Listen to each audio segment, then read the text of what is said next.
ابا جی، ڈیڈی اور پاپا میں زمین اور آسمان کا فرق ہوتا ہے۔ جب میں نے ہوش سنبھالا اس وقت تمام گھروں میں والد کو ابا جی کہا جاتا تھا۔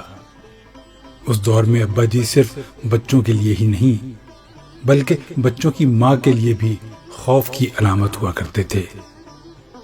ادھر ابا جی گھر پہنچتے اور ادھر گھر کے صحن پر سناٹا چھا جاتا۔ بچے گھر کے کونوں خدروں میں دبک جاتے اور بچوں کی اماں سر پر دوپٹہ اوڑھ لیتی۔ ابا جی کے ہاتھ سے تھیلا وغیرہ پکڑ کر مقررہ جگہ پر رکھ دیا جاتا اور ابا جی چارپائی پر بیٹھ کر جوتے اتارتے، جنہیں فوراً ایک طرف اٹھا کر رکھا جاتا۔ پھر ابا جی کوئی بھی حکم جاری کرتے تو فوراً اس کی تعمیل ہوتی۔ پھر ابا جی کو کھانا پیش کیا جاتا اور امی جان انہیں قریب بیٹھ کر کھانا کھلاتی، پنکھا جلتی اور سب بہن بھائی بھاگ بھاگ کر انہیں کبھی نمک اور کبھی چٹنی مہیا کیا کرتے تھے۔ ابا جی کے غسل سے پہلے امی جان غسل خانے کا معائنہ کرتی اور وہاں ڈبہ، تولیہ، صابن وغیرہ ہر چیز رکھ دیتی اور پھر ابا جی کے کپڑے استری ہوتے۔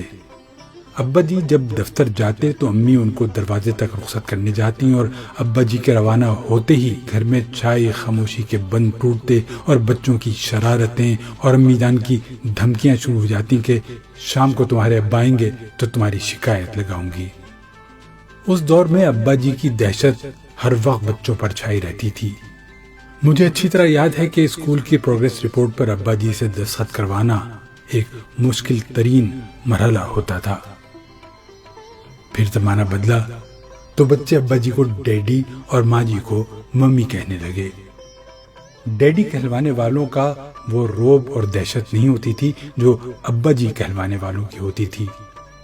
ڈیڈی وہ حضرات تھے جو عورت اور مرد کی برابری پر یقین رکھتے تھے اور ان کا خیال تھا کہ بیوی اور بچوں کو ڈرا کر رکھنے کے بجائے ان سے دوستانہ تعلقات ہونے چاہیے۔ چنانچہ ڈیڈی حضرات حکم آخر جاری کرنے کے بجائے مشاورت پر یقین رکھتے تھے اور گھروں میں ان کا طرز عمل ابا صاحبان سے کافی بہتر ہوتا تھا، جو مخاطب کی پوری بات سنے بغیر ہی جوتا اتار لیا کرتے تھے۔ ڈیڈی کہلوانے والے صاحبان کو اگر کھانے میں کوئی نقص نظر آتا تو وہ انتہائی شائستگی سے اس کی نشاندہی کرتے اور ابا صاحبان کی طرح کھانا صحن میں اٹھا کر نہیں پھینکتے تھے۔ ڈیڈی کہلوانے والے بچوں کے سوالات کے جوابات انتہائی پیار و محبت سے دیتے اور بیوی کی طرف سے اٹھائے گئے سوالات و مطالبات کے جواب بھی خندہ پیشانی اور دل بری سے دیتے اور گھروں میں توازن کی فضا برقرار رکھتے تھے۔ زمانہ اور آگے بڑھا اور ابا صاحبان کو پاپا اور والدہ کو ماما کہا جانے لگا۔ یہاں سے گھروں میں ایک بڑی تبدیلی آنی شروع ہوئی اور گھر میں حکمرانی کا تاج پاپا کے بجائے ماما کے سر پر سجایا جانے لگا اور پاپا کی حیثیت گھر میں ایک عام شہری جیسی ہو گئی۔ پاپا صاحبان جب دفتر سے گھر واپس آتے ہیں تو ان کی طرف کوئی متوجہ نہیں ہوتا۔ ماما ٹی وی دیکھتی رہتی ہیں اور بچے موبائل فون پر مصروف رہتے ہیں۔ پاپا حضرات کپڑے وغیرہ تبدیل کر کے کھانا مانگتے ہیں تو ماما کہتی ہیں ذرا صبر کریں، ڈرامے میں وقفہ آتا ہے تو کھانا دے دیتی ہوں۔ اگر پاپا موصوف زیادہ بھوک لگی ہونے کی شکایت کرتے ہیں تو ماما کہتی ہیں کہ دفتر سے نکلتے ہی فون کر دیا کریں، میں کھانا گیٹ پر ہی رکھ دیا کروں گی۔ اس جواب کے بعد پاپا دبک کر بیٹھ جاتے ہیں اور ڈرامے میں وقفے کا انتظار کرتے ہیں۔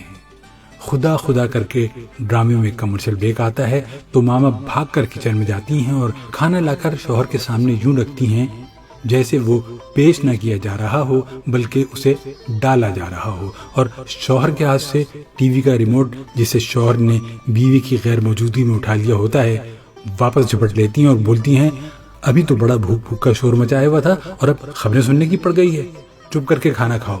اور اگر پاپا کھانے کے بعد ٹی وی کا ریموٹ دوبارہ مانگتے ہیں تو ماما کہتی ہیں کہ چپ کر کے جا کر سو جائیں، اور یوں پاپا حضرات دم دبا کر سونے چلے جاتے ہیں۔ آج کے پاپا کی حیثیت اے ٹی ایم مشین سے زیادہ نہیں رہ گئی ہے، اور میں یہ سوچتا ہوں کہ کہاں وہ کل کے ابا جان اور کہاں آج کے پاپا، زمانہ کیا سے کیا ہو گیا۔